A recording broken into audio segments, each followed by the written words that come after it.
서울 관악을 출신 오신환 의원입니다. 우리는 한 번도 경험해보지 못한 나라에 살고 있습니다.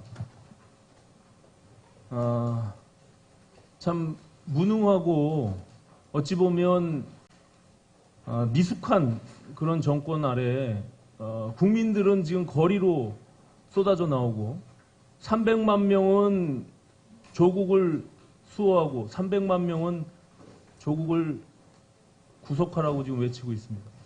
그 과정 속에서 검찰은 누구의 말을 들어야 됩니까? 중앙지검장. 법과 원칙에 따라서 수사하고 법 절차에 따라서 하겠다 이 말씀이시겠죠?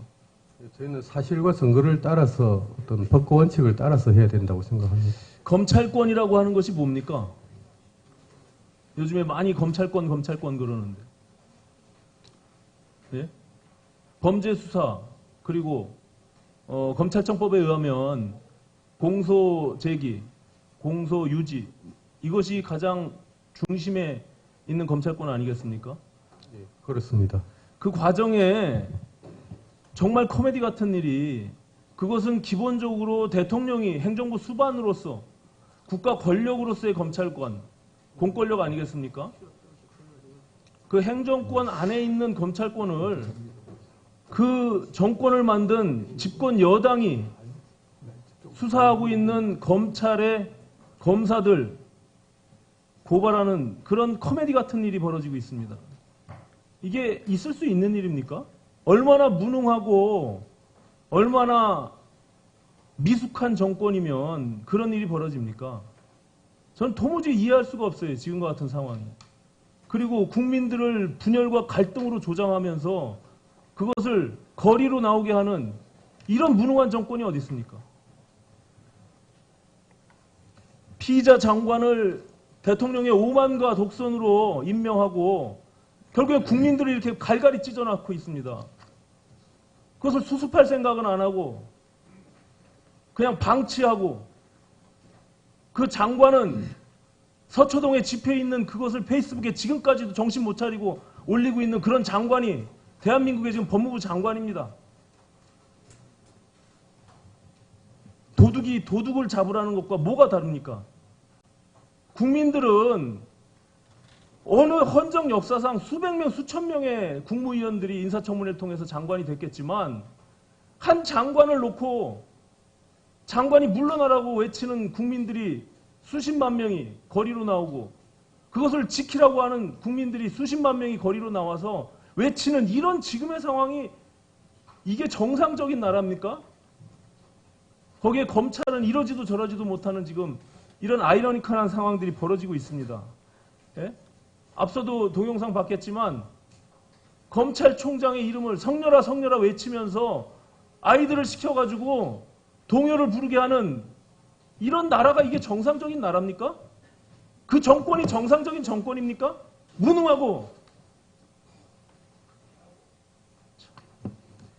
자, 다음 페이지 보여주세요. 그 검찰개혁이 도대체 뭔가를 한번 보겠습니다.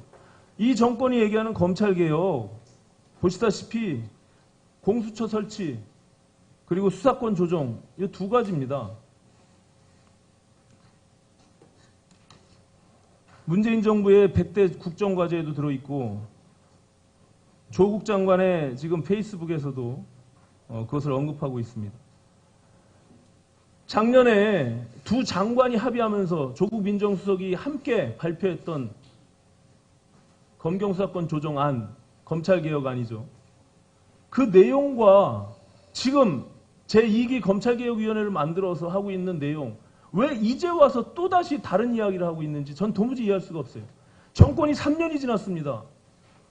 적폐청산에 몰두하면서 검찰개혁의 적기를 놓치고 이제 와서 뭘 하겠다는 겁니까? 이 정권은.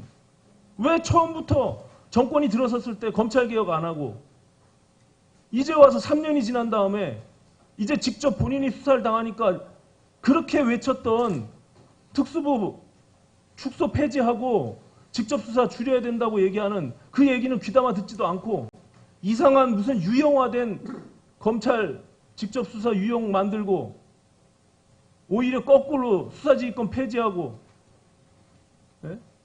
사법적 통제는 전혀 할 수 없는 그런 이상한 검찰개혁안을 만들어 와가지고 지금 패스트트랙 법안에 올라져 있습니다. 이 개혁을 왜 조국 장관이 합니까?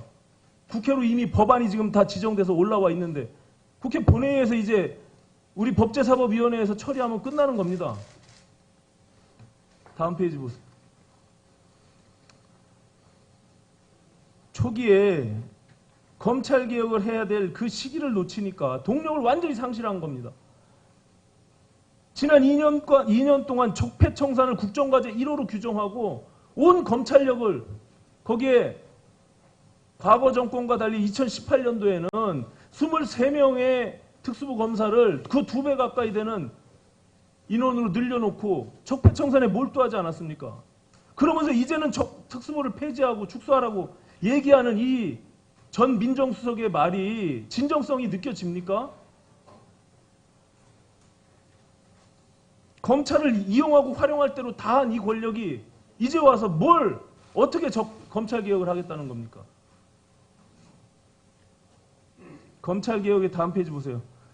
검찰개혁의 최대 걸림돌이 조국 지금 장관입니다. 네? 조국 장관만 빠지면 검찰개혁이 문제될 게 없어요. 국민들은 조용하고 검찰개혁을 안 하겠다는 사람이 어디 있습니까 지금? 검찰개혁이 조국 수호입니까? 그것이 동일선상에서 검찰개혁하면 조국 수호가 돼야 되는 겁니까? 전 도무지 이해할 수 없어요. 공정과 정의의 가치를 완전히 무너뜨린 이 조국 사태와 관련해서 국민들이 분노하는 것은 범죄 이전에 공정하지도 정의롭지도 않은 조국의 그 삶의 모습을 우리는 적나라하게 본 겁니다. 거기에 대해서 문제 제기하는데 거기에 대해서 응답하지 않고 왜 갑자기 검찰개혁을 조국 수호에다 갖다 붙여가지고 이 나라를 온통 이렇게 난리를 만드냐입니까? 이 정권이 얼마나 무능한 정권입니까? 두 번째 보세요. 다음 페이지. 당 대표와 원내대표 그리고 민주당의 수석 대변인이 검찰 오만함, 정치검찰 그리고 조국 후보자를 낙마시켜야 된다는 말 윤석열 총장 스스로 이런 검찰 내부에서 돌고 있다. 이런 이야기를 하면서 수사 외압을 하고 있는데 이것이 어떻게 정상적인 정권입니까? 이게 정상적인 나라입니까? 중앙지검장님. 예. 말씀하신 대로 법과 원칙에 따라서 검찰권을 행사 그래야만 검찰이 정치적으로부터 중립되고 독립된다는 것을 국민들이 볼 수 있는 겁니다. 명심하고 그렇게 해주십시오. 네, 알겠습니다.